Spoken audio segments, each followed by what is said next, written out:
Dalam jamak ada dua istilah, ada mualat, ada tertib. Mualat artinya berkesinambungan. Zuhur langsung asar, maghrib langsung isya. Apakah harus berkesinambungan? Mayoritas ulama mempersyaratkan harus mualat, harus berkesinambungan untuk jamak. Artinya kalau ada orang niatnya jamak zuhur dengan asar, tapi dipisah dengan sesuatu yang panjang, maka dia tidak dianggap jamak. Seperti belanja, makan. Adapun hanya melangkah ke saf belakang, memperbarui wudu, maka itu boleh.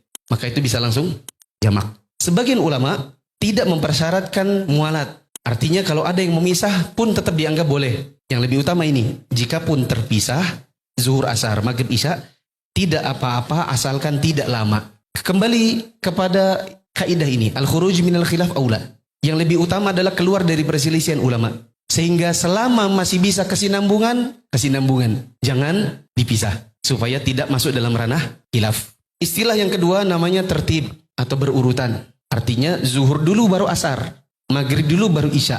Bukan asar dulu baru zuhur, isya dulu baru maghrib. Saya beri catatan, meskipun mampir di masjid yang akan sholat asar, maka tetap zuhur dulu. Meskipun mampir di masjid yang akan sholat isya, kita tetap maghrib dulu. Apakah harus berurutan? Di sini disebutkan, mayoritas ulama dipersyaratkan tertib. Berarti harus zuhur dulu baru asar. Konsekuensinya kalau ada yang asar dulu baru zuhur, maka setelah zuhur ini harus asar ulang. Menurut mayoritas ulama dipersyaratkan tertib. Artinya kalau ada orang isya dulu baru maghrib, maka setelah maghrib ini isya lagi. Kecuali betul-betul tidak tahu. Atau dalam kasus orang kelupaan sholat. Sebagian ulama ada yang mengatakan tertib itu cuma sunnah saja, bukan syarat. Berarti kalaupun ada yang isya dulu baru maghrib, zuhur dulu baru isya, nggak apa-apa. Terus yang mana yang kita pilih? Yang ini tadi.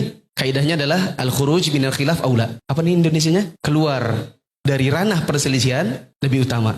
Jadi supaya keluar dari ranah khilaf, ya maghrib dulu baru isya, zuhur dulu baru asar. Kalau dibalik masuk dalam khilaf. Memang ada yang mengatakan sunnah, tertib itu sunnah saja. Memang ada yang bilang begitu, tapi kita masuk dalam ranah khilaf. Selama memang masih bisa berurutan, kenapa tidak berurutan? Oh Ustaz, soalnya orang di situ sudah mau asar, saya kan belum zuhur. Kita bilang tidak apa-apa. Imamnya asar, Anda zuhur. Imamnya 4, Anda 4. Setelah selesai, baru kemudian iqamat, sholat 2 rakaat untuk sholat asar. Wah Ustaz, itu kan enak ya 4 sama 4. Kalaupun kita mau qashar 2 saja.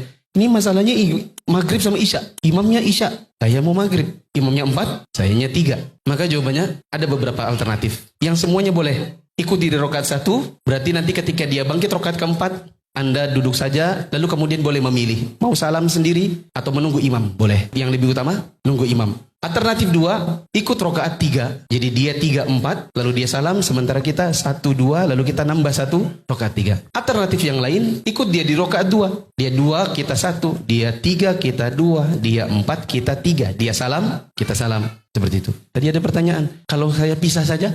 Jawabannya, kita kehilangan pahala jamaah. Seperti itu.